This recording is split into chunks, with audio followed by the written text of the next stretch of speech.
کون سے لوگ اللہ کی ہدایت پر ہیں؟ بسم اللہ الرحمن الرحیم۔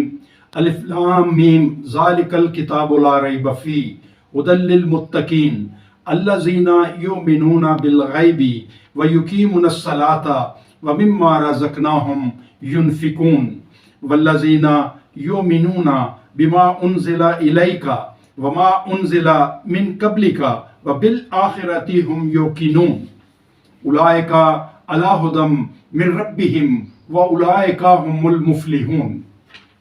سورہ البقرہ آیت نمبر 1 to 5، اس میں اللہ پاک فرما رہا ہے الف لام میم، یہ اللہ کی کتاب ہے، نہیں کوئی شک اس کے کتاب الہی ہونے میں۔ ہدایت ہے اللہ سے ڈرنے والوں کے لیے جو ایمان لاتے ہیں غیب پر اور قائم کرتے ہیں نماز، اور اس میں سے جو رزق ہم نے انہیں دیا ہے خرچ کرتے ہیں، اور وہ جو ایمان لاتے ہیں اس پر جو نازل کیا گیا ہے تم پر، اور اس پر جو نازل کیا گیا تم سے پہلے، اور آخرت پر بھی وہ یقین رکھتے ہیں۔